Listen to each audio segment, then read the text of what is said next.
Je fais des films. Dans la rue des Vertus, c'est là qu'il l'a connue. Sur le pont de l'Alma, il l'a prise par le bras. Sur les quais de la Seine, il lui a dit je t'aime.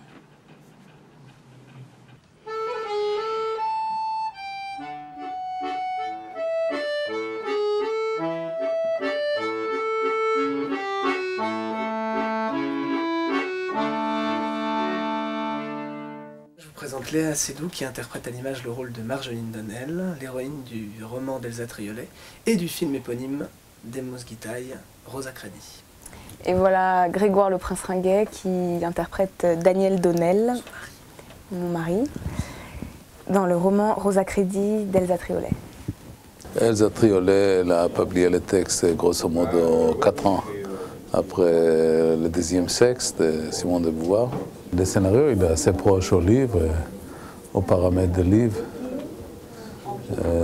Les sociétés de consommation, les objets, les salons de coiffure, le grand espoir que le progrès, entre guillemets, va libérer l'être humain, l'échec, ou l'échec partiel de ce projet. Dans des questionnements d'Elsa Triolet, on a tout ça. J'ai acheté une machine à laver. Je croyais que tu remboursais encore tes crédits. Non, mais ça faisait longtemps que j'avais rien acheté à crédit. Si tu donnais ton âge à laver, tu n'aurais pas besoin d'avoir des années devant toi pour rembourser. Enfin bon. C'est comme ta femme de ménage. Elle essuie le bidet et le lavabo avec le même torchon. Et ensuite, elle touche le pain. Ça me donne envie de vomir. Qu'est-ce que vous pensez d'un nouveau salon en rotin, monsieur Georges? Ah, c'est quand même pas de l'acajou. Ah, mais c'est indispensable. Il y a des gens qui viennent bridger chez moi. Des gens très bien, très chics. Ils se moqueraient de moi avec mon cosy. Des amis. Non. Enfin, de toute façon, tu vas plus jamais nous voir. Même pas Cécile, qui est fiancée. Je suis plus une enfant, moi. Ah bon. Tu es devenue si sèche. J'aurais jamais cru.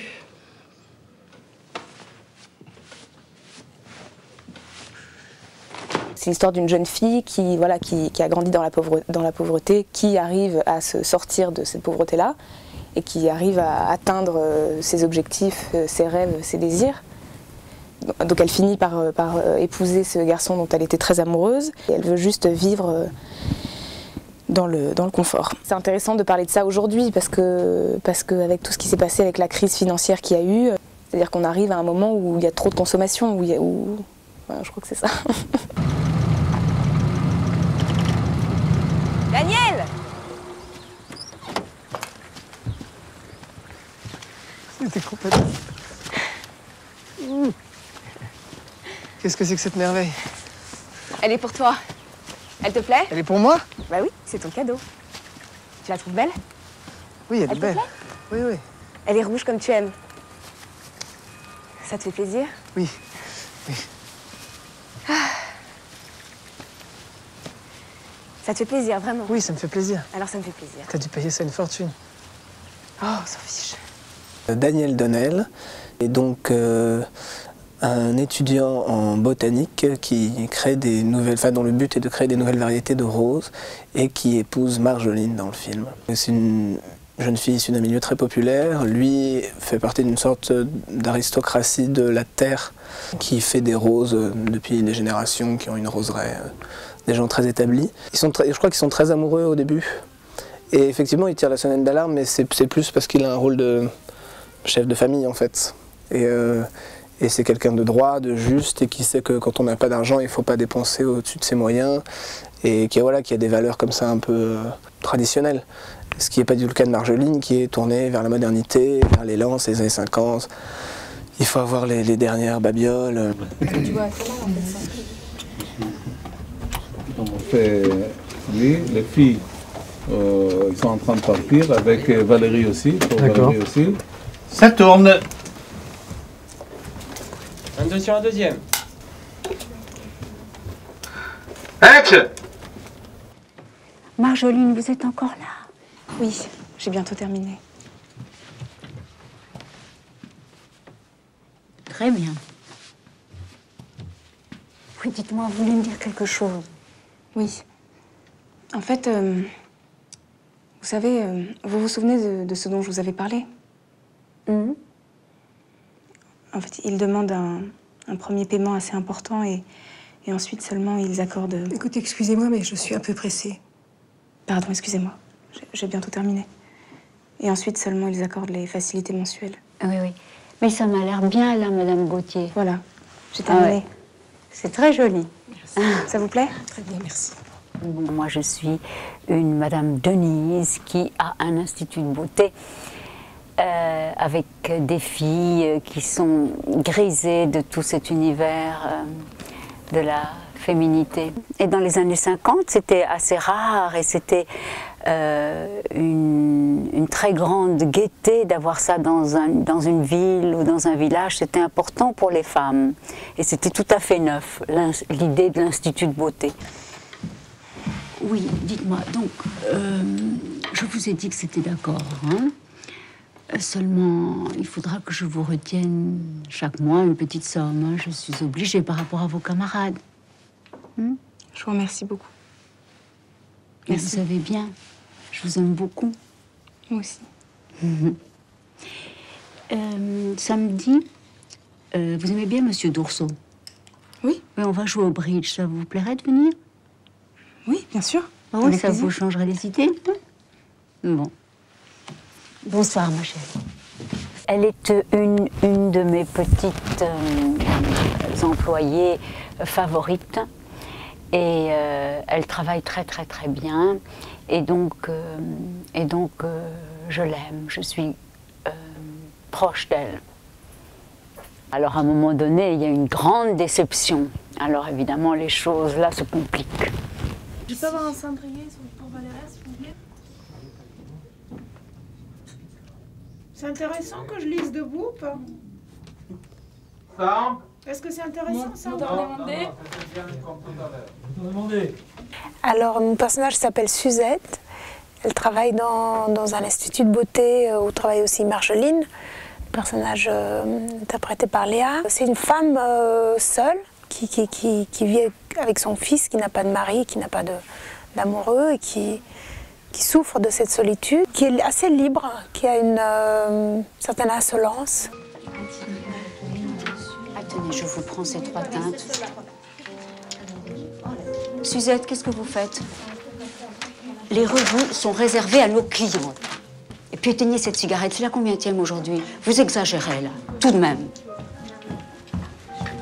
Elle a un coup de foudre pour le mari, le futur mari de Marjolaine, et puis peu à peu, de façon assez souterraine, elle va le séduire et puis elle va devenir sa maîtresse. C'est l'histoire d'un couple qui a une union très forte et très pure et qui se désagrège parce que lui décroche à un moment donné, parce que chacun a ses obsessions, lui étant la science, elle étant une espèce de folie de la consommation et du crédit. Elle a beau avoir tout ce qu'elle voulait, il reste la faille,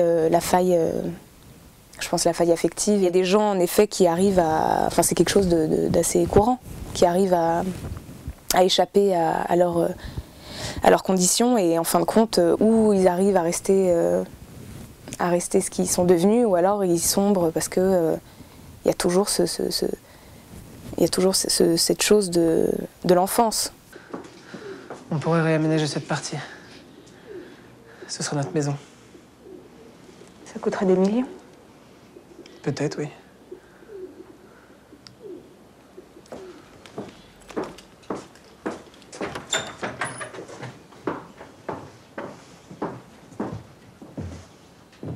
Mais qu'est-ce qui te prend?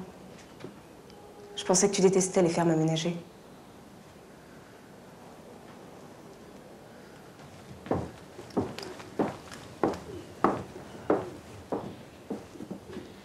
Et puis moi, il me faut du neuf. Je peux pas vivre ici, c'est impossible.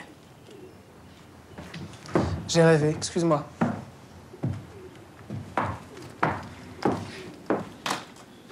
Tu sais, c'est dans cette maison que mon arrière-grand-père a planté son premier rosier.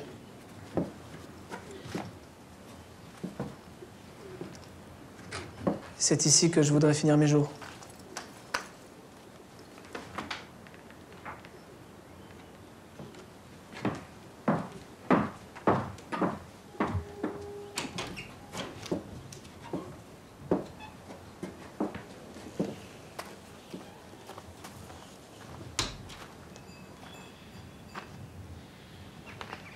Il fait froid, Daniel. Qu'est-ce qui se passe? Les roses ne te font pas rêver. C'est dommage. Elles étaient toutes pour toi.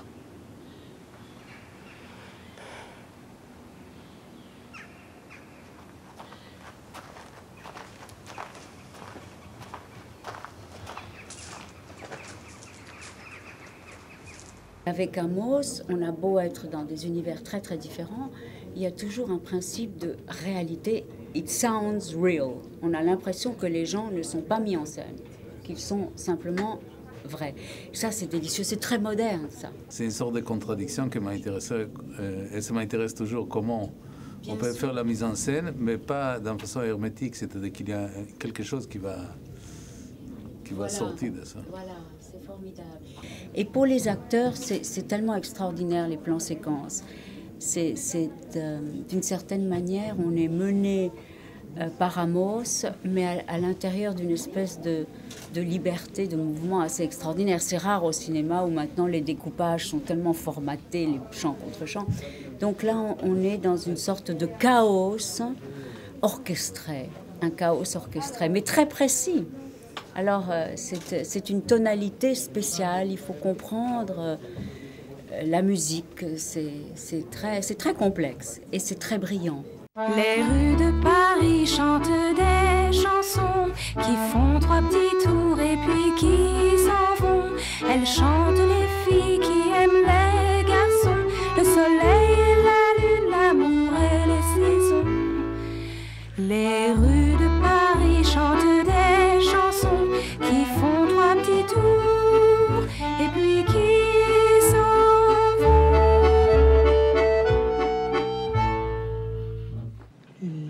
Les rues de Paris chantent des chansons qui font 3 petits tours et puis qui s'en vont.